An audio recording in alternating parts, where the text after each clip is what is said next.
Bismillahirrahmanirrahim. Assalamualaikum warahmatullahi wabarakatuh. Hai anak-anak, apa kabar semuanya? Semoga kalian di sana sehat-sehat selalu. Jangan lupa untuk memakai masker, mencuci tangan, dan menjaga jarak supaya kita dapat terhindar dari penyakit yang mematikan seperti COVID-19. Nah, sebelum kita belajar, marilah kita membaca doa. Izinkan ibu untuk memimpin doanya. A'udzubillahi minasyaitonirrajim. Bismillahirrahmanirrahim. Rabbi sahli sadri amri wahlul 'uqdatam min lisani yafqahu qawli. Rabbi zidni ilma warzuqni fahma birahmatika ya arhamar rahimin. Amin. Nah,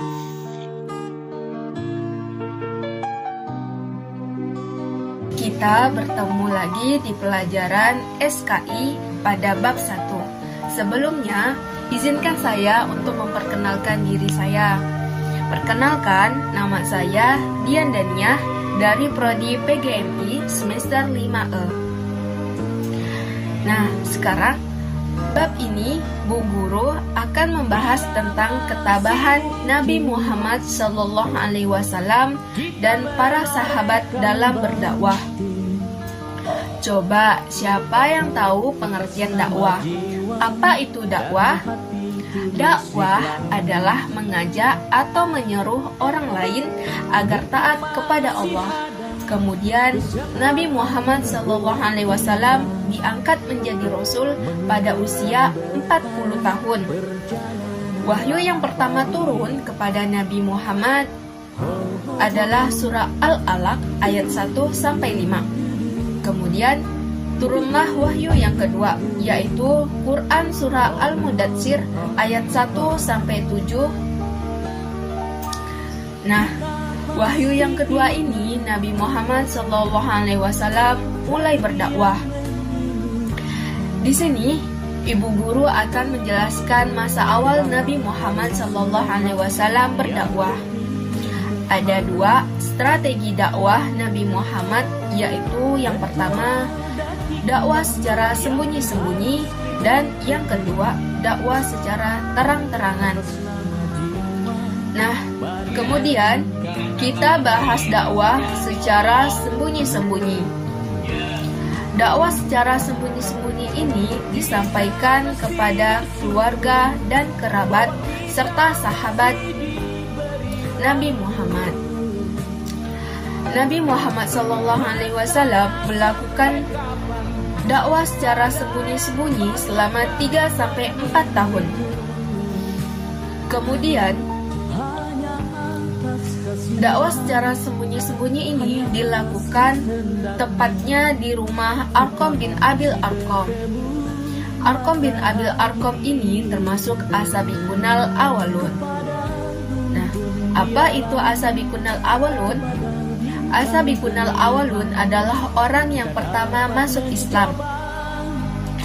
Nah, Bu Guru akan menyebutkan siapa saja yang termasuk As-Sabiqunal Awwalun.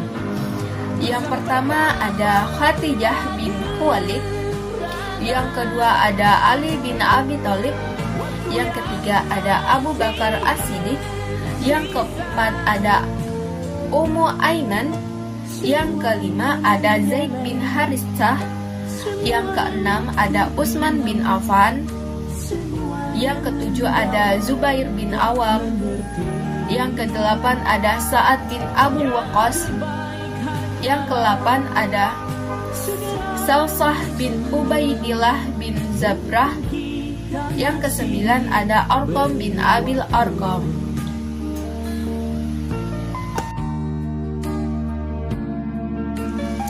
Kemudian yang kedua yaitu dakwah secara terang-terangan.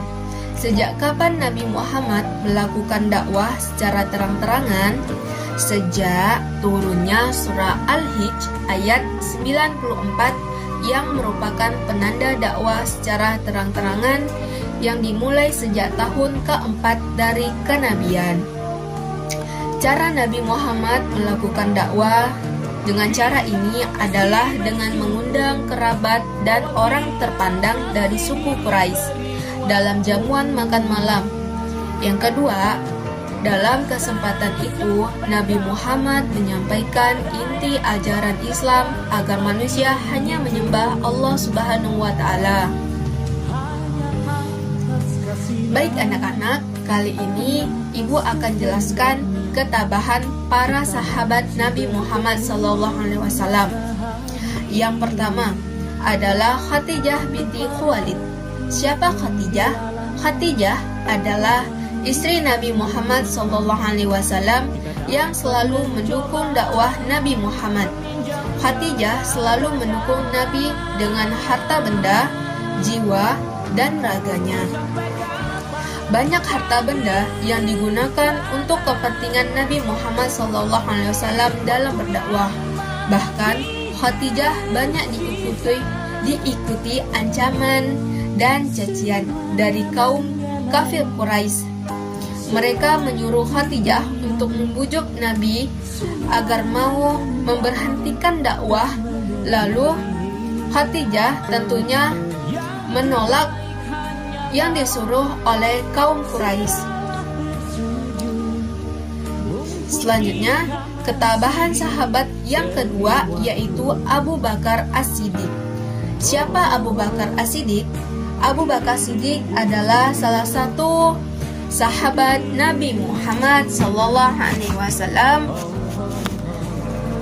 yang selalu mendampingi Nabi. Pada suatu hari, Abu Bakar meminta izin kepada Rasulullah SAW menyeru kaum Quraisy agar insaf dan mengikuti seruan Allah Subhanahu wa Ta'ala. Setelah Abu Bakar meminta izin, Abu Bakar berdiri di tengah-tengah masjid, mengkhotbah dengan suara lantang terseru kepada kaum Quraisy supaya mengikuti seruan Allah Subhanahu wa Ta'ala dan utusannya Nabi Muhammad SAW. Tetapi apa tanggapan kaum Quraisy? Mereka malah memukul Abu Bakar hingga terjatuh, dan Abu Bakar kuat menahan pukulan-pukulan mereka ketika mencoba melarikan diri. Dengan segera ia ditangkap Utbah bin Rabi'ah dan dipukuli lagi. Akhirnya Abu Bakar ditolong oleh orang-orang dari keturunan keluarga Taimi yang kebetulan lewat di depan rumah ayahnya. Ayahnya Abu Khuwafah. Dengan takdir Allah Subhanahu wa Ta'ala, tidak berapa lama kemudian sembuhlah Abu Bakar dari luka-lukanya. Masya Allah ya, itu ketabahan Abu Bakar yang selalu mendampingi Rasulullah apapun rintangan yang dihadapinya. Yang ketiga ada keluarga Sumayyah. Sumayyah yang memiliki suami yang bernama Yasir. Keluarga Sumayyah disiksa oleh majikannya yang bernama Abu Jahal. Siapa Abu Jahal? Abu Jahal adalah paman Nabi Muhammad SAW yang belum mau membela Nabi Muhammad dalam berdakwah dan mengajarkan agama Islam. Keluarga Sumayyah diikat, diseret, dan dijemur oleh panas matahari yang dibakar. Keteguhan keluarga Sumayyah untuk tetap beragama Islam dan membela agama Islam tetap di jalan Allah Subhanahu wa Ta'ala, sehingga keluarga Sumayyah memiliki ketabahan yang luar biasa. Selanjutnya yang keempat ada Arqam bin Abil Arqam. Apa ketabahan Arqam bin Abil Arqam? Arqam bin Abil Arqam adalah salah satu sahabat Nabi Muhammad SAW yang kuat iman dan pendiriannya. Ini dibuktikan dari tempat tinggalnya yang menjadi pusat dakwah Nabi Muhammad SAW secara sembunyi-sembunyi. Melalui pusat dakwah di rumahnya, bertambahlah pengikut Nabi Muhammad SAW. Arqam bin Abil Arqam mendapat ancaman dari kaum kafir Quraisy agar meninggalkan ajaran Islam. Arkom bin Abil Arkom tetap takbah dan menjadi pengikut setia Nabi Muhammad SAW, bahkan ikut hijrah ke Madinah, meninggalkan rumah dan harta bendanya yang melimpah. Ketabahan Arkom bin Abil Arkom ini sangat luar biasa demi membela Nabi Muhammad SAW, demi membela agama Islam untuk berdakwah. Harta bendanya rela dikorbankan. Yang selanjutnya ada Bilal bin Rabah. Siapa Bilal bin Rabah? Bilal bin Rabah adalah salah satu hamba sahaya yang berasal dari Abesia atau Ethiopia. Dia dibeli oleh Umayyah bin Khalaf, salah seorang pemuka kaum Quraisy dan penentang ajaran Islam. Bilal bin Rabah merasa tertarik untuk mengikuti dakwah Nabi Muhammad SAW. Setelah mengikuti Nabi dalam berdakwah, dia menyatakan diri sebagai seorang Muslim. Umayyah bin Khalaf sangat marah mendengarkan berita itu. Ia menyiksa dan memaksa Bilal bin Rabah agar kembali ke kepercayaan dan menyembah berhala lagi. Bilal dicambuk berkali-kali, pilur-pilur bekas cambukan merata di tubuhnya. Beliau menahan sakit sambil berucap, "Ahad, Ahad, Ahad."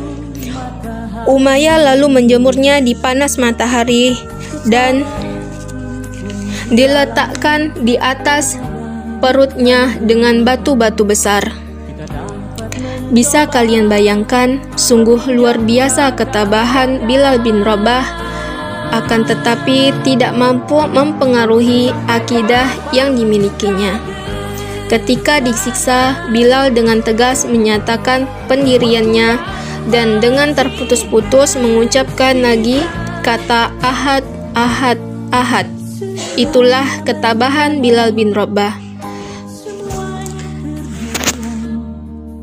Demikianlah pembelajaran kita pada pagi hari ini. Semoga bermanfaat. Tetap jaga kesehatan ya anak-anak. Ibu akhiri, wassalamualaikum warahmatullahi wabarakatuh. Beri waktu. Oh, oh, oh.